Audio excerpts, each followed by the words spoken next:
Hola, gentes matemáticas. Todo el mundo sabe que pi es irracional, que tiene infinitos decimales, todo eso. Ya, pero en realidad, ¿cómo se sabe? ¿Se sabe desde siempre? ¿Cómo se demuestra una cosa así? ¿Es fácil? Sé que me vais a odiar por este vídeo, pero es necesario que sepamos que algunas cosas en matemáticas son mucho más difíciles de lo que parecen. Y como en Derivando no tenemos miedo a nada, hoy vamos a demostrar la irracionalidad de pi. Agarraos, que esto va a ser fuerte.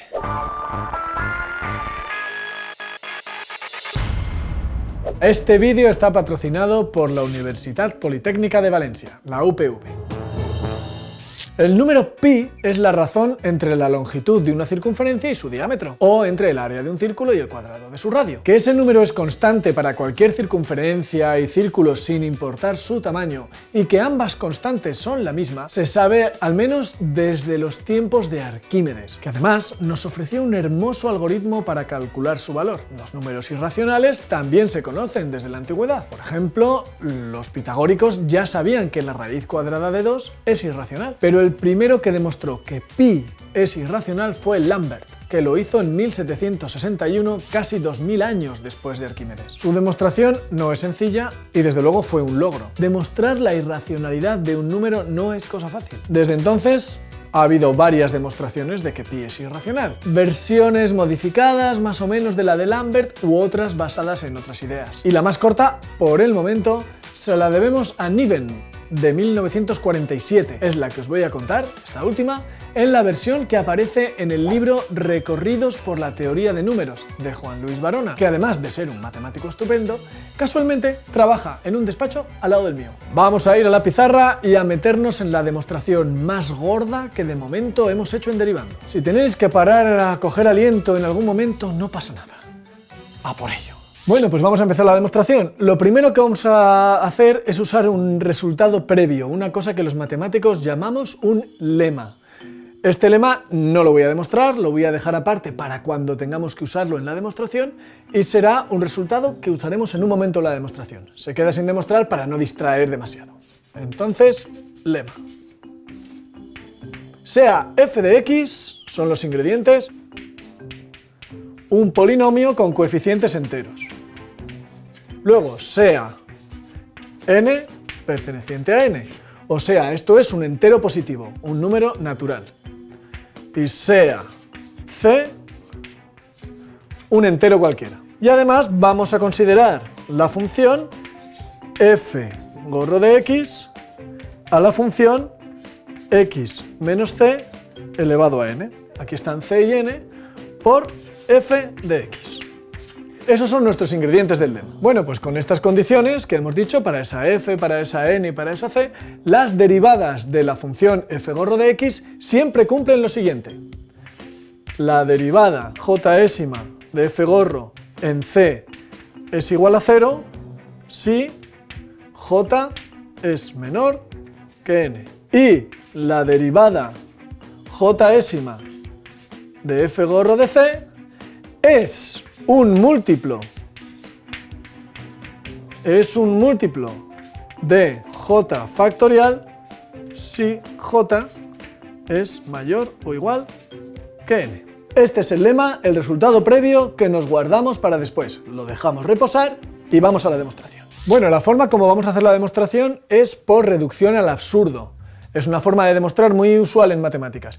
Primero vamos a suponer que pi es racional, y a través de una serie de condiciones lógicas llegaremos a algo que no puede ser, a algo falso, a una contradicción. Y esto nos demostrará que la suposición inicial, o sea, que pi es racional, es falsa. Con lo cual habremos demostrado que pi es irracional. Supongamos que pi es racional, o sea, pi es igual a a partido por b, con a y b dos enteros. Vale, entonces ahora vamos a utilizar una función f grande de x. A la función x elevado a n por a menos b por x elevado a n dividido por n factorial. Y este n que estamos usando aquí, pues ya lo elegiremos más tarde. De momento no sabemos qué es n. En este momento es cuando vamos a utilizar el lema que teníamos guardado de antes con f de x. F de x es esta parte de aquí. A menos b por x elevado a n y con c igual a 0. Aquí es cuando utilizamos el lema anterior. Bueno, ¿y el lema que nos decía? El lema nos dice que la derivada jésima de f de x en 0 es un entero para todo j. Por otra parte, sabemos que f de x es igual a f de pi menos x. Esto lo comprobáis vosotros, que no lo voy a hacer yo todo. ¿Eso qué quiere decir? La derivada jésima de f en pi es un entero. Bueno, pues vamos avanzando. Vamos a definir ahora esta integral. Y es igual a la integral entre 0 y pi de f grande de x por el seno de x diferencial de x. Bueno, y lo que vamos a hacer es demostrar que esta integral y es un entero y además si n es lo suficientemente grande, y está entre 0 y 1. Es decir, que es un número entero más grande que 0 y más pequeño que 1. Y eso no puede ser, no hay ningún número entero entre 0 y 1. Esa imposibilidad, esa contradicción, viene de suponer que pi era racional. Y ahí está la demostración. No puede ser, o sea que pi es irracional.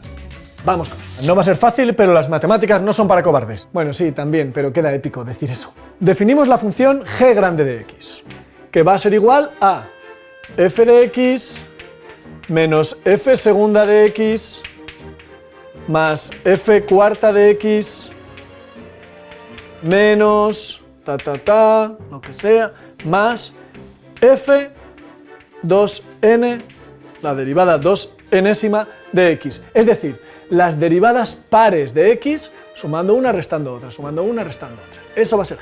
Bueno, pues entonces ahora vamos a hallar la derivada segunda de esta g. La derivada segunda de g de x, que será f segunda de x menos f cuarta de x más etc. Y de lo que tenemos que darnos cuenta es de que g de x más g segunda de x es igual a exactamente f de x, y eso vamos a utilizar. Bien, entonces volvemos a la fórmula de y. Teníamos que es la integral entre 0 y pi de f de x seno de x diferencial de x, y sustituimos ahí. Esto va a ser la integral entre 0 y pi de g de x seno de x más g segunda de x seno de x diferencial de x. Bueno, pues integramos y esta integral queda y es igual a g' de x seno de x menos g de x coseno de x evaluada entre 0 y pi, que es igual a g de pi más g de 0. Y g de pi más g de 0 es un entero. ¿Por qué? Porque g de pi y g de 0 cada uno son enteros por ser sumas de derivadas de f en 0 y en pi, que por el lema hemos visto que eran enteros. Así que ya tenemos y es un entero. Nos hace falta ver que si n es suficientemente grande, ese entero es más grande que 0 y a la vez más pequeño que 1, lo cual es imposible. Vamos, que estamos terminando y ya nos falta poco. Bueno, pues para este último paso nos vamos a fijar en esta función. Y de x es igual a x por pi menos x. Definida en el intervalo 0pi. En ese intervalo esta función es positiva y tiene un máximo en pi medios. El máximo lo podéis hacer derivando, que no lo voy a hacer yo todo, ya os lo he dicho. Acordaos de que f de x es igual a f de pi menos x. Y f de pi menos x es igual a b elevado a n por x elevado a n por pi menos x elevado a n partido por n factorial. Y entonces f de x, por un lado, es mayor que 0 y por otro lado es menor que b elevado a n partido por n factorial por pi elevado a 2n partido por 2 elevado a 2n. Bueno, pues ya casi está. Como el seno de x es mayor que 0 entre 0 y pi, Vamos a la fórmula de y. Bueno, teníamos que y es igual a la integral entre 0 y pi de f de x por el seno de x diferencial de x. Con los cálculos que acabamos de hacer, tenemos que y es mayor que 0 y menor que pi por b elevado a n por pi elevado a 2n partido por n factorial por 2 elevado a 2n. Y ahora es cuando elegimos el n, porque sabemos que si hay un n suficientemente grande, esto es más pequeño que 1. O sea que si pi es racional, acabamos de encontrar un número i, el resultado de esa integral, que es un entero, que es más grande que 0 y más pequeño que 1. Y eso no puede ser. Por tanto, pi no es racional. Es un irracional.